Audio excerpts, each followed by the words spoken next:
Baga nagaa taate ani kan si dawwalaa jiru sagantaa qormaata jaalalaati irraayi. Ani kan si bilbilaa jiru sagantaa qormaata jaalalaati irraayi. Gaaffii kosti gaafadha naman si jaalatu na bukkeetti argama. Gaaffii kosti gaafadha ayyamamaadha. Nama jaalattu ni qabdaati jaalallee. Animo. Inga bae. Magasi na mime. Maalidha? Magasi na min jedhe. Isin na beekani beeka? Isin na bira jirti maqaasi akka dhooftu barbaaddi. Maal godhaa gaariidha maqaasa jiraamuun qaba. Na bira jirti eenyu akka taate iyyuu hin beeku garuu inni iyyuu hin beekanni maqaan haadhawuu jettee dhaabbattee si dhaggeeffachuu jirti. Ahayya isin maal na dubbistu rakkoon qabu. Dura natti himee ni dubbista maqaasii dhayiitii ni dubbista asuma jirti rakkoomti. Maal jechuudha gaafii akkana. Isiin jalqaba iyyuu kan barbaaddu maqaashii akka dhooftuu fi jaalala qabduufillee akka ibsituuf barbaaddi. Abaluu isin jaaladha nama maqaa jaalala qabdu. Jaalalaa keessatti jaalalli kan nama dhuunfaati beektaa. Saa garuu immoo jaalala. Maqaa namni beekuun sanirra caalaa ka addichi ofii isaatti moggaafatu qabaachuus danda'a. Anwaar. Ammoo akkanatti maqaa dhahi gaafa jette. Anwaar. Waan yookaan dabalataan kan biraa waliin qabu wanta akka keenya keessa uumtee beekte. La Anwaar isin jaalala aga isitti isin jaalala qabdu jaalala baay'ee akkasi jaalattu si ibsuu dhuftee kan tarsaasa keenyarra kan dhufte waa akka baay'ee si jaalattu akka siin boontu sitti himuu dhufte atis eenyu akka taate si baruudhaaf maqaa si dhayitii waan waliin dubbattan. Maqaa ishee natti himi. Si dhaga'u jirti baay'ee maqaa ishee natti himi. Maqaa ishee dha'uu maal sodaatte sila? Ay sodaadhe osoo hin ta'in ani wanta kamiyyuu sodaatullee sodaattuu hin qabullee. Maaliif ree maa akkanatti sodaatte maqaa ishee dha'uu? Maqaa ishee dha'uu maan rakkoo qaba na bira jirti sin jedhaan dubbistaa? Si bira jiraattu si bira jiraachuu baattu. Eenyu akka taate hin beektu atiyyuu aan iyyuu hin beeku maqaa ishee natti himne inni iyyuu sitti baanaan jettee bara. Nama dhugaan laphee irraa qabdu tokko nama dhugaan jaalattu tokko laphee irraa qabdu waan taateef ni himtaa jetteetu dhaabbattee si dhaggeeffachuu jirti. Antaaruu tokko taasisee qabatamaan argama malee. Akkuma maqaa ishee natti himte Anwaar. Qabatamaan guyyaa nu mul'isa kaanii mosan irra caalaa. Eegala gaafa sanyaafis kan amanuu dandeessu isiinis kan amanuu dandeessu.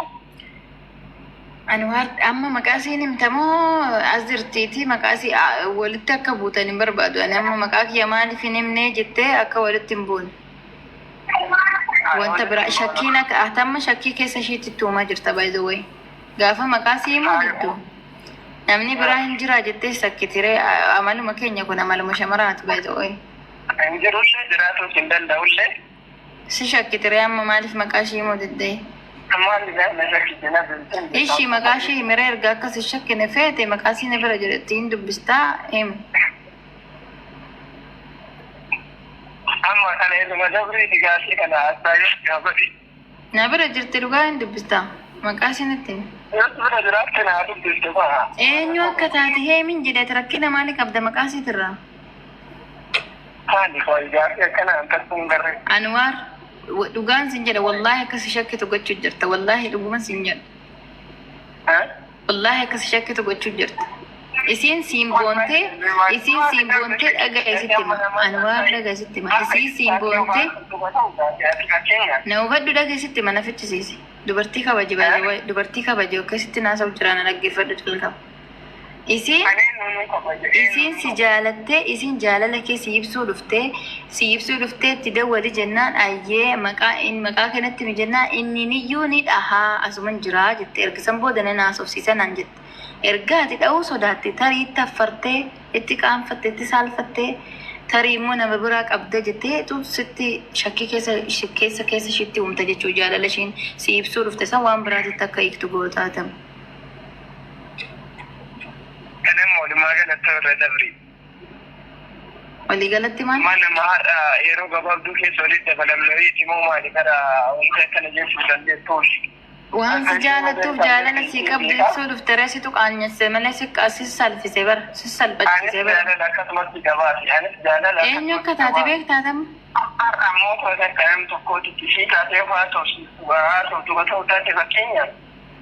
Akkamitti gaafii akkanaa gaafa. Siittiin himaa siin dubbistaan sin jedhe barna bira jirti maana guggusta. Hayya naa dubbisuu Jalqaba siin ta'u sagalee ishii dhageessimmaan ta'u kan jalqaba sagalee ishiitiin adda baasuu dandeesse tarii chiikii baay'ee faa'uu qabaattee amma sagaleedhaan adda baasuu dandeesse. Dubbisuu hin danda'amu sagalee. Akka fakkaaba jechuudha. Eshi ergasii maqaa sinatti misin dubbisiisa. Echi kan naa dubbistu. Wallaahi maqaa ishee onatti nimne hin dubbistu. Maqaa ishee onatti nimne macarrashaa aariidhaan dubbista si dubbisiisan macarrashaa hooyimuu baatte illee. Ana miti ani maali sitti haarasi ani maal sirraa qabaan sitti haarushiidha malee. Isiin na bira ansitti na rebbuleessu maal taate ani maal sirraa qaba sitti haarasiisin jedha haaraa bir. Isiin na bira dhaabbattee tolii. Akka harkaa waan ishiin ta'u jirtu maqaa kee dha'uu jira maqaa kee dha'uu didaa harka tokko ta'utti jirti isiin jechuun jiraan.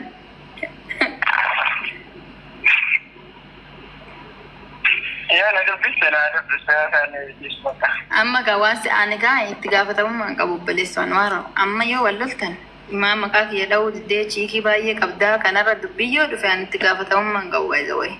Okay. Situ isi baay'een si qora baasuu diddee tarii nama biraa qabdaa tariitti qaanfattaa ani keessaan beeku sana. Isintu wal beeku. Qabaatuu sana biraa osoo hin ta'in. Isintu ani keessa itti gaafatamummaan nama biraa qabaaf osoo hin ta'in. Ragaa naa beeku kana bichaa itti gaafatamummaan qabu. Si gaafadheeraa na bira jirti siin jedhe akkasiin na bira jirtu sitti meera. Booda akkasiin si bira jirtu natti himne akkanaan hin jenne na bira jirti si dhaggeeffachuu jirti. Ana keessattuu rakkoon qabu. Okay, dubbiin hoo rabshaa walitti kaastan keessaan qabu. Maaliif rabshaa walitti kaastan? Jechuun maaliif maqaa kee dha'uu diddeettee shakkiin minaamni keessatti uumame waan biraa akkasiin jiru. Maqaa dha'uu dhabdeedhaa fi rabshaan qaamullee. Baay'ee maqaa dha'uu rakkoo hin qabu maqaa sana silumayyuu. Ati rakkina maalii qabda maqaa siitirraa? Rakkina namaa sun qabu. Tarii nama biraa yoo qabaattan takkaa yoo dhuftan takkaa santu hafa sanatti tarii santu dhagaa jettee tarii walii wallaala jettee faa ta'inna akkasumatti fakkaataa iyyuu shakkeera. Dubbisi hello adi.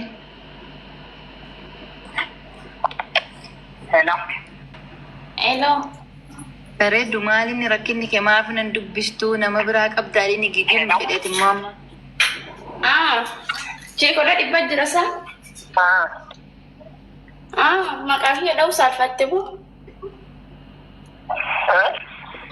Makasih ada usaha fatih cuma bayi jura. Aka bayi jur tu duran beka. Aka bayi jur tu duran beka. Sitato. Agaknya ini sih lagi yang mau be. Oh ini rasa kan? Yalla. Hai. Ayah kau budi. Waan siin jettu baay'ee akka dhibba qabdaniin beekaayi siin jetti. Duuba maqaa kiyyattiin maqaa kiyya dha'uun saalfatte moo maalidhaan maqaa kiyya aga dhufti ishee gujjiraamii siin jetti. Karaan buuda lukkuu siyaasa wajjuman jedhin. Dhageesse waan siin jettu. Seena araarsu. Lubbuu achumaan siyaa ta'uu cha'uu siin jetti. Seena araarsu. Araarsi maaliin araarsa sunaa dide akkamittiin araarsanii moote dhugumattuu anuu shakkaan jira araara maaltu jira as gidduutti. Bakka mataa jabaata malee waa jiraatetti miti dhiisa dara. Ishi maaliif ni turanne? Waatu jira. Kanaan Bareedu waan jiru yaani waan jiru mataa jabaata. Anwar. Mucayyoo miira keessa baasi. Miirri dhugaa rabbi aaru jetti. Miira keessa gal waatu jira jette. Miira keessa bahi maqaa ishii dhahi balaa nutti hin buusin isin araarsi walitti nanaqxe akka naan hin jenne daraa kee balaa buusuuf jette maqaa ishii natti miti walitti dubbisiisa nagaa naa deemtu aartee akka hin deemne gammachuudhaan dhufteeti gammachuudhaan narraa deemtu. Maqaa ishii maal dhoofneeti rakkinnati maqaa irraa qabdu maal obboleessoo? amantaan kana jidduun jiru kabareeddoo nama jaalattu tokko Anwaar itti qaanfattaati.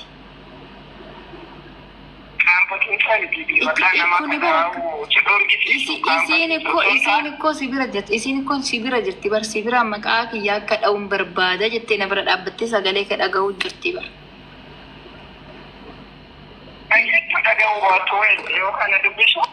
Yookaan mootummaan jechuudha maqaa kiyyaa haa taasisu. Dubbiste maa dubartii biraallee yoo qabaatte sagalee dhaan argaa jechuudha duroo dubbiste amma dubbise waan akkanan jettu bareeddu dubbise macarrashaa macarrashaa waasiin jettu waa jettu anni nan cufadha baay'een si wajjinaas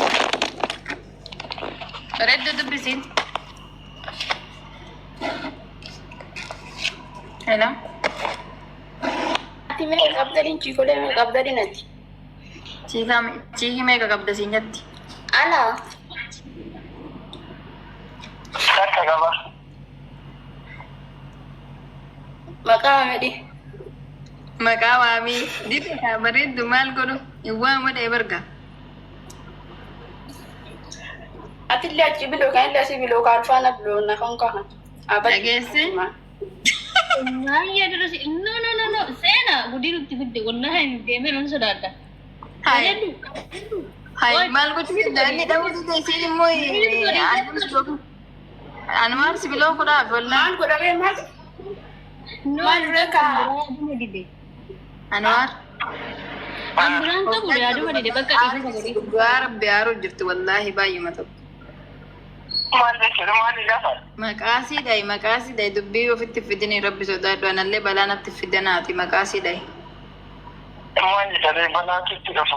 An keessaa hin qabu dhugaa rabbi baay'ee aartee taanis sibiloo kaatis achumatti chiikota keeyyattee jirti.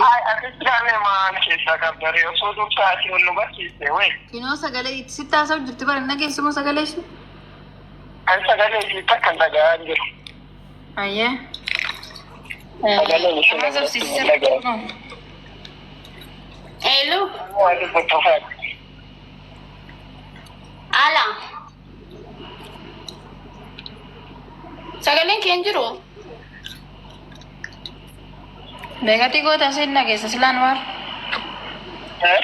Sagalee siin dhaga'ama beekati goota. Sagalee hojjaan nu baasuu fi sagalee nama baay'ee qabaadhiisti kanaaf kun. Qoy. Muhiti isa godhu.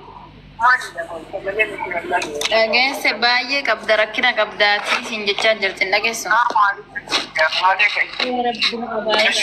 Anamma ani dubbii gabaabaa baay'ee wajjinaa sa'isaati dheeraa ani keessan qabu walittoo buutanillee sibiila illee keessan qabu sagaleen isiinis ni jirti ani tamsaasa miidiyaa irratti sagalee keetii haasofsiisu jira achirratti isiinillee na bira jirti si dhageesse jirti dhagaatti siin jetteerti sibiila okteennan ani keessan qabu baleessu baay'een si afaan si baasudha si qora diddee rakkina qabdaan jedhe siidhaan keessan qabu nagaarra ture.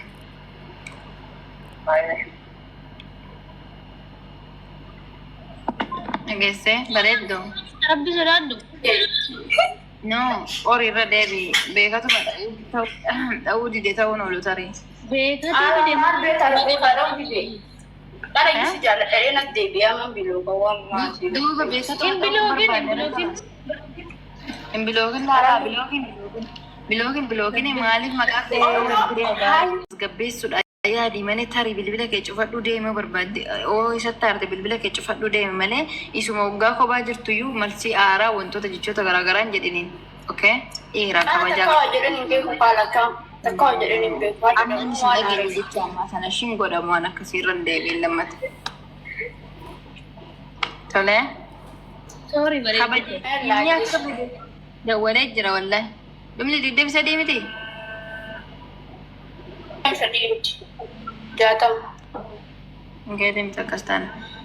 Amma kanaafuu ati kabajiini lammata oo hartillee akka jecha amma fayyadamte sana akka fayyadamne okay inni sin dhageenya baay'ee waan asu dhagaye garuu. Dhageesse? Dhageesse miti? Akkan dogongorre. Dhiifama amma Kana booda walii galee. waa hartillee tasgabbaayee